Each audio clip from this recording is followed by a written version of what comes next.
and welcome back to Jay Kerner for Astrology. Wanted to do a little Mercury Retrograde check-in. Let's see, how has your Mercury Retrograde been doing? Please comment below. Let me know what you've noticed. I have a couple anecdotes. I recorded this back on the full moon, and then I ended up getting sick, so I didn't have a chance to finish the rising sign interpretations, but I wanted to share these anecdotes that I had recorded previously. They're coming up next. I want to hear how this Mercury Retrograde is treating you. And then at the very end of the video, I'll share what I've noticed for myself. Now for the most common question. Who is most affected by the transit? For Mercury retrograde, the people most affected are Mercury-ruled people, Gemini and Virgo risings, followed by anyone with Mercury highly aspected in their chart and or a Mercury stellium, 3 or more placements in Gemini, Virgo, or in the 3rd or 6th house. You may also notice it more if you have a personal placement in Gemini or Virgo, such as the Sun, Moon, South or North Node,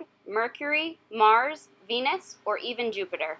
Last but not least, anyone with a sun sign or personal planet in the sign of the retrograde, which in this case is Taurus, especially the middle degrees. You'll want to check your entire chart though, because anything forming a challenging aspect, opposite at 180 degrees, in conjunct at 150 degrees, or square at 90 degrees is going to be a challenging or pressuring aspect. The more things you have, the stronger it'll be, and the more it's aspected, the stronger it'll be. That's essentially how it works. And then the angles that they make to one another all determine if it's harmonic or challenging, etc. But that can also mean different things when the planets are in different signs. So you really need to work with an astrologer to get a personalized, detailed reading. You can get some smaller details from this, as I'm about to model for you. I'm a Gemini moon, conjunct Mars, Mars and moon both in Gemini, with a stellium in my 3rd house, including Uranus in the 3rd house. Uranus is the highest evolution of Mercury, Mercury ruling Gemini, so they're correlated. For those who are curious and following along, here is my natal chart. Personal info redacted for privacy, of course. So if we zoom into my 1st house, where I have Libra ruling, you can see Mercury and Venus, my chart ruler, are fused together in a tight conjunction, making Mercury, which is rising with Venus, just as powerful as my chart ruler, meaning that I don't escape Mercury retrograde.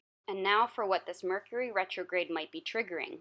When these come to the surface, the intent is not to punish you or to keep you enslaved to those emotions forever. The intent is to test you and to make sure that the lesson is done, that you're not just swatting it away with a badminton racket, that you're actually sitting down and working with it and processing it so that when the trigger reemerges in the future, it doesn't have power over you or cause you to shut down. As a Libra rising, I'm learning the balance between the needs of other and the needs of self. Libras tend to sacrifice the self for the other. There were a lot of relationships, a lot of friendships in my life before I came into awareness of my own unhealthy shadow Libra patterns that caused me to attract friends that, at no fault of their own, weren't aligned with who I authentically am, simply because I was fearful of the judgment of others, giving too much power away to the opinions and thoughts of others for external validation, for example, or to be accepted by a friend group, or to be afraid to share that you're interested in astrology because the ignorant people at the gym judge you. Who cares? Who cares? The people that are for you won't judge you.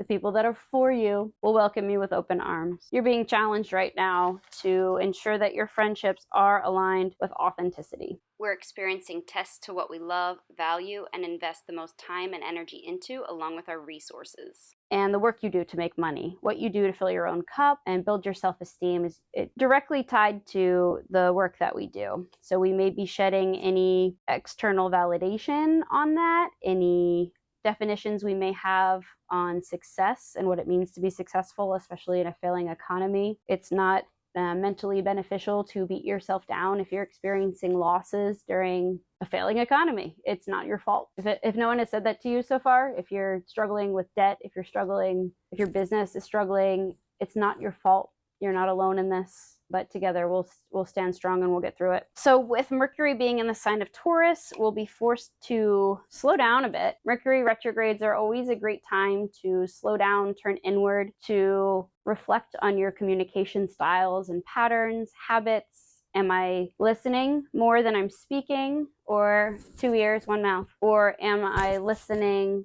preparing mentally for what I'm going to say next and not actually listening to my partner or my person or whoever I'm speaking with because I'm so focused on what I'm about to say next, and it's causing them to feel like you're ignoring them or you don't care or you don't hear them, or maybe they have to repeat themselves because you're not fully present.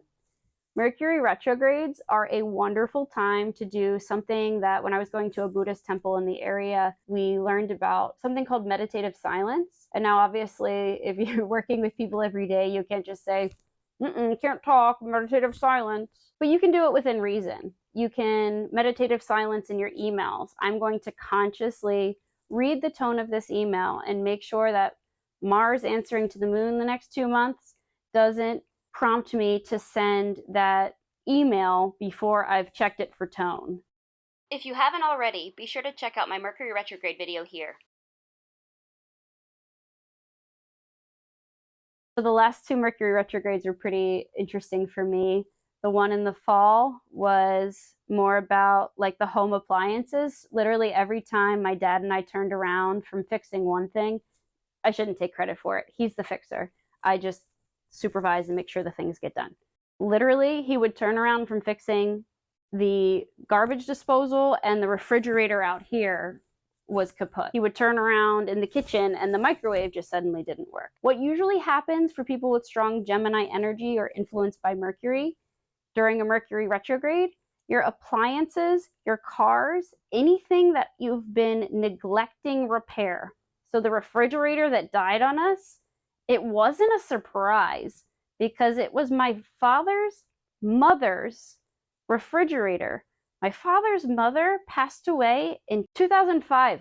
Let's just think for a bit how old that refrigerator could be. I'm sure, and I've been telling him for probably at least 15 years, that that refrigerator was costing him more in terms of energy to keep it running than it was worth having. But ultimately, it failed on us, and we got to get a new one. Scratch and dent. That's my big trick. Go to Lowe's or Home Depot and do the scratch and dent sale. So same thing with the microwave. It forced us to upgrade a microwave that ultimately to keep the value of the home up. And should we need to resell the home in the future, upgraded appliances are one of the first things you do when you're flipping a house. You don't want to, it's not marketable to sell outdated appliances. So this Mercury retrograde, let's see what happens to our ancient dryer. Maybe it'll finally go out on us. The Mercury retrograde most previously in January affected my electronic devices and my data. Where I'd been failing, where I'd been dropping the ball on using like my Google Photos and my iCloud and how the data was being synced up. One day I woke up and let's see what happened first. What happened first, I was being per typical Gemini, especially Mars in Gemini fashion. I was trying to do too many things at once, and I had the laptop in the bathroom with me and was like studying something for astrology while taking a bath while my dog was not in the bath, but in the bathroom with me. And I don't know if somebody came to the door or what it was, but she all of a sudden had this like spurt of energy and unfortunately sent my laptop flying, my MacBook flying, and put a big line through it. And I had to get that replaced. But while we were in the Apple store 4 times that week, we'll get to that later, there was another previous Mercury retrograde where I'd lost my previous MacBook. And that one, I was able to, at the same time, now use the new MacBook. I was getting the screen fixed, but once it was fixed, we were able to use it as a conduit to rescue the data from all of my teenage years, all my writing from high school and college. It was a 2010 MacBook Pro, and I got it in college, but it had everything, all of my history of a writer on that MacBook. So this was an opportunity, not always a negative thing, right? The $500 bill for getting the screen repaired was a definite negative. That one hurt. But the opportunity to salvage what's priceless, I chose to focus on that instead. Not even a day later or 2 days later, I wake up and all of a sudden my iPhone mini just decided exactly 1 month after I paid it off using a 2-year payment plan. Funny how that worked. Exactly after I finished the payment plan, perhaps there's a little Pluto and Capricorn lesson there for borrowing money. The phone no longer could take a charge, the battery just went, and I lost so many photos from recent trips and outings with friends and content I had created that I just had been so busy, I just hadn't taken the time to properly back up and store and save. So all of those, I have some responsibility in them. My point of those long anecdotes is that anything you're neglecting, appliances, especially your car, anything that's related to Gemini Mercury, electronics, data, the dissemination of knowledge, writing, just check your stuff, check your passwords, do your due diligence, and you'll be fine during a Mercury retrograde. I am a little nervous that we have taxes being due. I will probably stop recording these videos and prioritize my taxes before the Mercury retrograde pre-shadow period start tomorrow.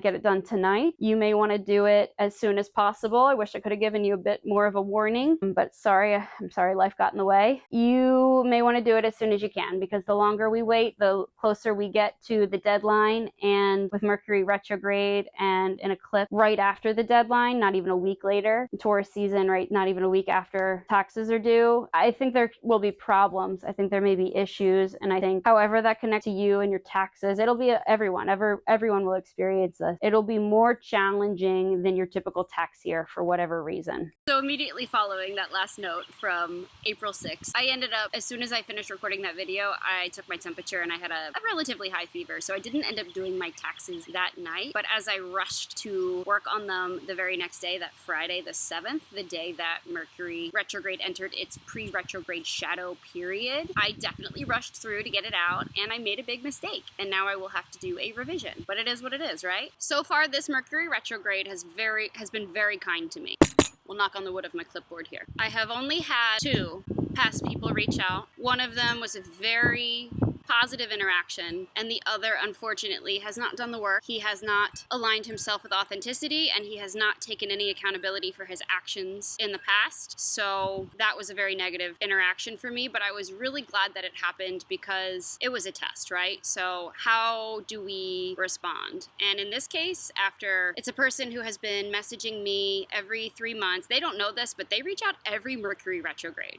The reason we aren't friends anymore is because they attacked me for my passion and made fun of me after I rejected their sexual advances. They showed me their true colors. They showed me that when they feel rejection or abandonment, that they lash out and attack the character of someone else, and that they don't really have my best interest at heart. And I'm an astrologer, so if you have a problem with me being interested in astrology, well, I'm clearly not for you. But anyway, shortly after this person reached out, their relatives also reached out, letting me know that this person was in a particularly dark place and that they were struggling to find this person the help that they needed. And it just reminded me that it's so important not to react. It's so important not to allow the person you're dealing with, the person that is consumed by their darkness, to bring you into your own darkness, to react or to lash out in return, to stand firm in who you are and to be that light regardless of where they are in their shadow. Don't ever dim your light to make somebody else more comfortable in their shadow. It's not your shadow. Don't absorb it.